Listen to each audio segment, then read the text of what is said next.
तत्सत्। ओम श्री सतगुरु चरण कमलोभ्यो नमः। ओम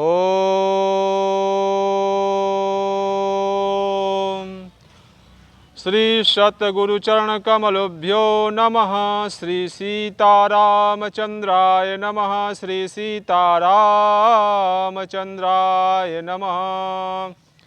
श्री राधे कृष्णाय नमः। सीतानाथं समारंभां श्रीरामानन्दार्य मध्यमाम् अस्मदाचार्यपर्यन्तां श्री वन्दे गुरु परम्पराम्।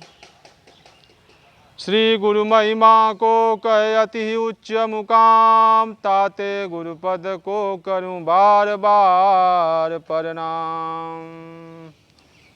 सिया राम मैं सब जग जानी, करहूं प्रणाम जोरी जुग प्राणी।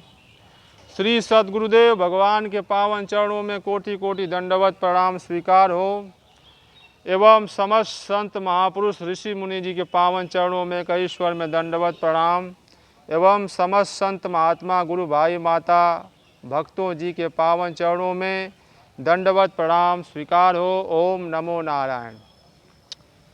सद्गुरुदेव भगवान परमहंस स्वामी श्री गंगा रामदास जी महाराज श्री गंगा आश्रम गाजीपुर। श्री महाराज जी कहते थे, जो आश्रम पर आते थे भक्त लोग कहते थे, महाराज जी मैं जा रहा हूँ गोविंद साहेब विंध्याचल जी दर्शन करने के लिए। तो सद्गुरु श्री महाराज जी कहते थे, इस आश्रम में जो श्रद्धा प्रेम भाव से दर्शन करने आते हैं भक्त, उनको चारों धाम का यहाँ फल मिलता है। श्री गंगा आश्रम में जो श्रद्धा प्रेम भाव से जाएंगे उनको श्री महाराज जी यह बात अपने मुख से अनेकों बार कहे होंगे कि यहाँ चारों धाम है, चारों धाम है, कहाँ जा रहे हो, कहाँ जा रहे हो। श्री महाराज जी कहते थे, यहाँ अनेक युगों के सिद्ध महापुरुषों का चरण पड़ा हुआ है। श्री गंगा आश्रम में हर साल मानवता अभ्युदय महायज्ञ होता है, 11 दिवसीय, 11 दिन का। उसमें आखिरी दिन विशाल भंडारा होता है। तो आखिरी दिन उस वहाँ पर भंडारे के दिन सब सामान रखने की ड्यूटी श्री राजेंद्र मास्टर साहब धरी खुद की थी। अंतिम जग भंडारा के दिन आखिरी समय में वो सामान रखते थे रात्रि में। तो मुसहर के रूप में 50 लोग आए मुसहर वेश में। तो श्री महाराज जी उनसे कहे, श्री राजेंद्र मास्टर साहब धरी खुर्द, कि इनको अच्छी तरह से भोजन कराइएगा। श्री महाराज जी सशरीर थे उस समय। तो कहे कि इन लोगों को अच्छी तरह भोजन कराइएगा। तो श्री महाराज जी के कथनानुसार उनको पूरा व्यवस्थित भोजन कराए, बढ़िया से बैठा करके। श्री राजेंद्र मास्टर साहब और भक्त लोग तो वो खा पी कर भोजन प्रसाद पाकर चले गए सब लोग रात्रि में। तो श्री महाराज जी से एक दिन पूछे सेवा में राजेंद्र मास्टर साहब के, महाराज जी वो कौन थे, इतने रात्रि में आए थे मुसहर के रूप में, किसी का नाक बह रहा था, फटा मैला कुचैला पहने हुए थे सब लोग। तो श्री महाराज जी का यह पहचानला, मास्टर साहब से बोले कि ये पहचानला, यही पहचाने हो। तो कुछ नहीं बोले। तो वो मुसहर से जब पूछे कि आप लोग घर कहाँ है, मास्टर साहब राजेंद्र मास्टर साहब पूछे कि आप लोग घर कहाँ है, तो बताया कि मैनपुर। तो मैनपुर पता किए जाकर, तो मैनपुर में उतना मुसहर नहीं है जितना वो 50-60 की संख्या में थे। तो वहाँ मुसहर बस्ती है, लेकिन उतनी संख्या में मुसहर वहाँ नहीं थे। तो श्री महाराज जी कृपा करके मास्टर साहब से एक दिन सेवा कर रहे थे, तो बताए कि वो मुसहर के वेश में देवी देवता इस आश्रम में आए थे प्रसाद पावने। मानवता अभ्युदय महायज्ञ के आखिरी दिन वो मुसहर रूप में देवी देवता प्रसाद पाने आए थे। ऐसा सद्गुरु श्री महाराज जी ने अपने मुख से कृपा करके बताए।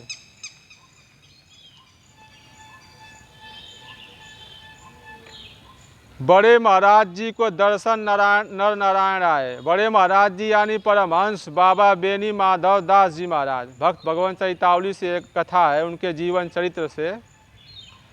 बड़े महाराज जी यानी बाबा परमहंस बाबा बेनी माधव दास जी महाराज के जीवन चरित्र से यह कथा है। उनके दर्शन के लिए नर नारायण आए थे।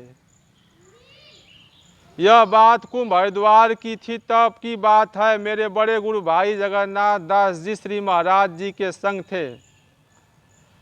जमात सब वृंदावन में पड़ी थी। दो संत बहुत गोरे गोरे, उम्र 25 साल की मालूम होती थी।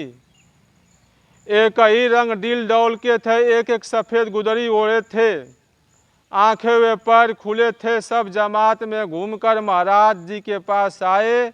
एकादशी थी, जगन्नाथ दास फलाहार लेने गए थे। 1.25 सेर मलाई लाए, जल भरा। महाराज जी ने भोग लगाया और पाया। जो बचा हुआ जगन्नाथ दास जी पाते पर वह दोनों संत उठकर पा गए यानी खा गए। हरिओम तत्सत। पा गए और चल दिए, बोले नहीं। फिर जगन्नाथ उनके पीछे लग गए, देखे कहाँ जाएंगे। कुछ दूर चलकर वे अंतर हो गए। जगन्नाथ दास जी ने महाराज जी से पूछा कि ये कौन थे, कुछ बात नहीं किए। महाराज जी ने कहा वह नर नारायण थे, दर्शन देने आए थे। फिर जमात उठकर दूसरे दिन हरिद्वार गई। महाराज जी का शरीर छूटे 40 साल हो गए। दूसरा प्रसंग है, श्री राधा महारानी जी ने पंखा जला। माघ का महीना था। 3 बजे दिन में बड़े महाराज के योग अग्नि बढ़ी, पसीने से तर हो गए। हम जान गए, श्री बड़े महाराज जी जान गए। तार का पंखा जलने लगे। राधा महारानी जी पीछे से प्रकट हो गई। एक हाथ में उनके हरा पंखा गोल झालदार था। हमारे हाथ से पंखा ले लिया और कहा तुम तो बहुत सेवा करते हो, अब हम कुछ दिन करेंगी। पंखा करने लगी, गर्मी शांत हो गई।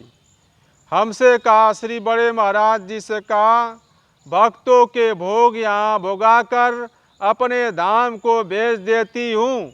इनको 14 की उम्र में राम जानकी जी से वरदान जो मांगा वह मिल गया।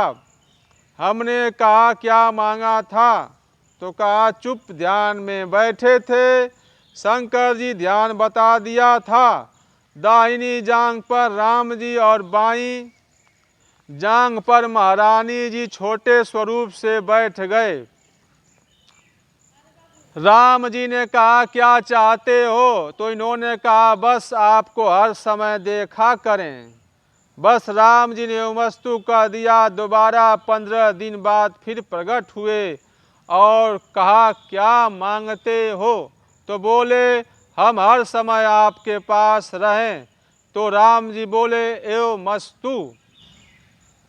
श्री जानकी महारानी सेवा से प्रसन्न हुई। बड़े महाराज जी मतलब अयोध्या जी के बड़े महाराज जी के गुरु जी परमहंस बाबा बेनी माधव दास जी महाराज जी की बीमारी के समय, गर्मी का महीना था। मंदिर के उत्तर तरफ बरामदे में तख्त पड़ा था।